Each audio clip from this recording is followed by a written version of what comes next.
Chers, chers auditeurs, bienvenue dans un nouvel épisode de l'émission Le mythe de la propagation de l'islam par l'épée.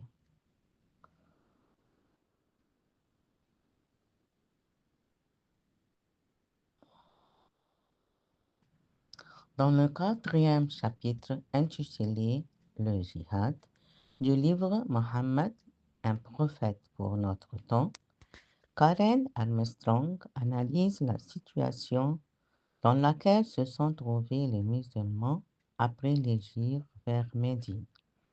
Elle, y elle y étudie le contexte historique et social dans lequel la révélation a pris forme et cherche à éclairer la notion de guerre dans le Coran, tant dans sa signification que dans ses principes, en la présentant comme le fruit d'une interaction vivante entre la révélation divine, d'une part, et les défis concrets auxquels faisait face la jeune communauté croyante d'autre part.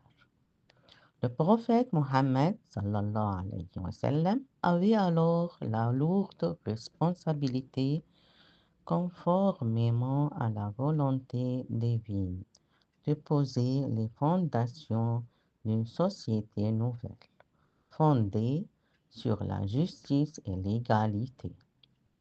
Cette société rassemblait des muhajirines, des ansars et des tribus juives. Comme toute communauté en phase de naissance, la question essentielle était celle de la survie et de l'affirmation de son existence. Soit cette jeune communauté parvenait à s'enraciner durablement et à faire rayonner la lumière de la nouvelle religion au-delà des limites de l'identité tribale.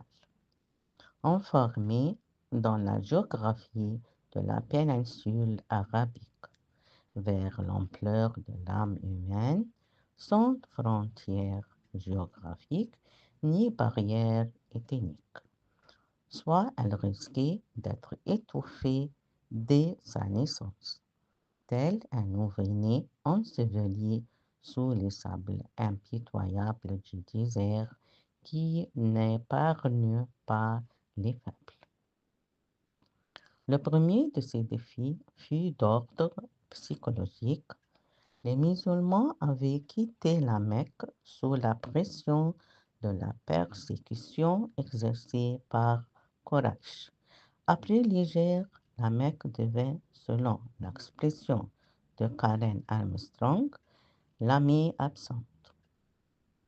Le souvenir d'un lieu familier intimement lié à l'identité et à la mémoire personnelle est la source d'un profond sentiment d'arrachement, d'insécurité et de perte de stabilité.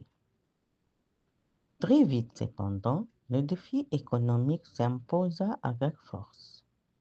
Les immigrés avaient perdu leurs moyens de subsistance, tandis que le commerce restait largement dominé par Quraysh et par certaines tribus juives. La jeune communauté croyante se trouva alors contrainte de rechercher de nouvelles ressources afin que les muhajirin ne deviennent pas un fardeau permanent pour les ansars, dont le soutien les avait déjà placés en confrontation directe avec la Mecque, centre névralgique du commerce dans la péninsule arabique. Dans un environnement arabe qui valorisait la violence et considérait le pillage et les racistes comme des moyens légitimes de résoudre les crises économiques. La guerre n'avait pas besoin de justification.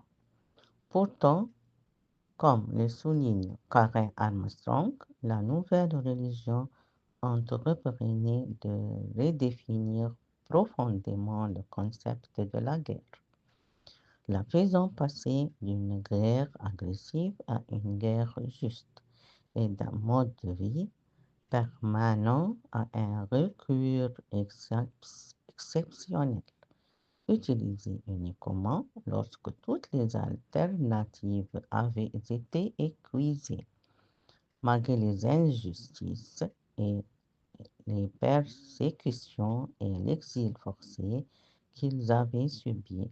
Les musulmans furent d'abord appelés à la maîtrise de soi, au respect de l'éthique relevée et même à la salutation pacifique envers ceux qui leur faisaient du tort.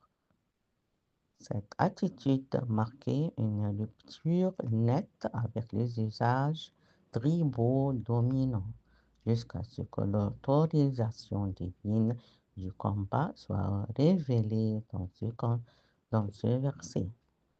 Autorisation est donnée à ceux qui sont attaqués parce qu'ils ont été laissés, et Dieu est certes capable de leur accorder la victoire.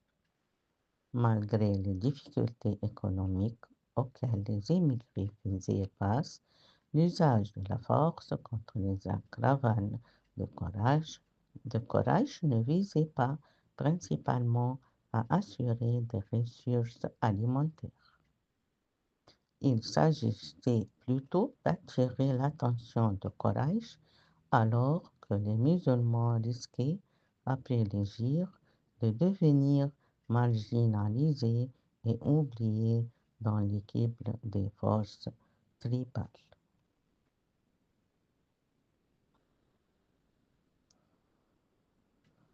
Je me contente de cela pour aujourd'hui et je vous souhaite d'agréables moments. C'était avec vous, Naila Mahmoud. Merci.